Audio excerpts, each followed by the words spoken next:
جب حضور قرب خاص میں گئے اور ان منازل کو طے کر گئے جہاں تک نہ کوئی گیا تھا نہ کوئی پہنچ سکتا تھا، تو اللہ نے اپنے محبوب کو بہت کچھ دیا۔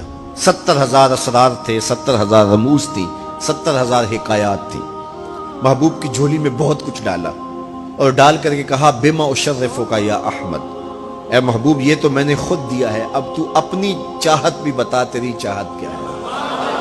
یہ مہمان نوازی کے تقاضے ہوتے ہیں نا، کہ سب کچھ پیش کرنے کے بعد بھی میزبان کہتا ہے کوئی اور، آپ کی کوئی پسند، تو یہ میزبانی کے تقاضے ہوتے ہیں۔ تو سب کچھ دینے کے باوجود جھولی میں ہر چیز ڈال دینے کے بعد کہا بما اشرفک یا احمد، پیارے بتائیے آپ کو کیا دیا جائے۔ اب پھر حضور کی ڈیمانڈ دیکھیے، حضور نے مانگا کیا۔ کسی شخص کو دیکھنا ہو کہ وہ کہاں کھڑا ہے، اس کو آپ اختیار دے دیجئے گا، پھر پتہ چل جائے گا وہ کتنے پانی میں۔ آپ مجھ سے پوچھتے ہیں کہ مانگیے، کیا مانگتے ہو؟ تو میں کہوں مجھے پانی دو تو آپ سمجھیں گے پیاسا ہے، میں کہوں کھانا دو آپ سمجھیں گے بھوکا ہے، میں کہوں گا میرے نام کے نعرے لگاؤ آپ کہیں گے شہرت کا متلاشی ہے، میں کہوں گا اٹھو اور میرے اوپر پیسے لوٹاؤ میں اتنی اچھی تقریر کر رہا ہوں، تو آپ کہیں گے یہ تو بیچارہ غربت کا مارا ہوا ہے، اس کے اندر کی ابھی بھوک گئی نہیں ہے۔ تو کسی شخص کے ظرف کا پتہ لگانا ہو تو اس کو اختیار دے دیجئے مانگ کیا مانگتا ہے۔ اور مانگنے والے جب کوئی کمال چیز مانگ لیں تو کسی کے سوال سے اس کا ظرف کھلتا ہے کہ وہ کہاں کھڑا ہے۔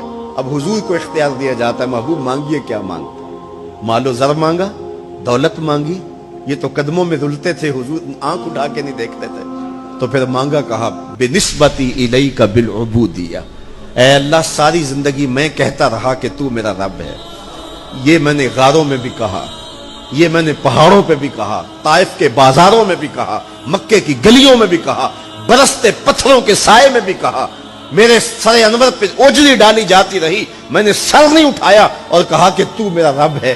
ساری زندگی میں نے کہا کہ تو میرا رب ہے، آج تو بھی تو کہہ دے کہ تو میرا بندہ ہے، مجھے عبد کہہ کے پکار دے۔ ملا جیون علیہ رحمہ فرماتے، امام راضی بھی لکھتے ہیں کہ یہ حضور کا پسند فرمودہ ہے۔ تو پھر اللہ نے جب بھی واقعہ معراج کی حکایت کی تو لفظ عبد سے جو ہے وہ بات کی، سبحان الذی اسری بعبدہ، اور وہاں بھی سورہ نجم کے اندر بھی فرمایا فاوحی الی عبدہ ما اوحی، تو یہ محبوب کی چاہت پر ہے۔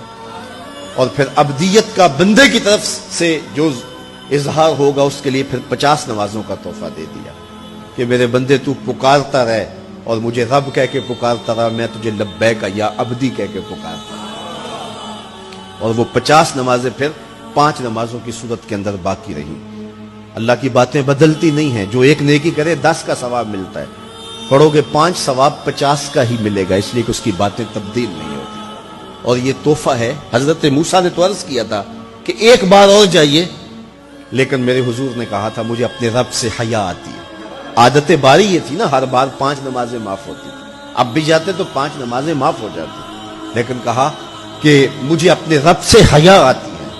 اب امت کو کیا حیا نہیں کرنی چاہیے کہ 5 نمازیں امت کے لیے رہ گئی، ثواب 50 کا ہی ملے گا، اور معراج کا خاص تحفہ لے کر آئے اور کہا کہ الصلاۃ معراج المومنین، یہ مومن کا معراج ہے، میں تو سر عرش پہنچا ہوں لیکن تمہارا معراج کیا ہے، تم سجدے میں سر جھکاؤ، دیکھنا تمہارا مالک تمہیں کتنا قرب دیتا ہے۔ جب کوئی شخص سجدہ ریز ہوتا ہے اس پہ اتنی رحمتیں اترتی ہیں، اگر اسے پتہ چل جائے کہ یہ رحمتیں نازل ہو رہی ہیں وہ سجدے سے ساری نہ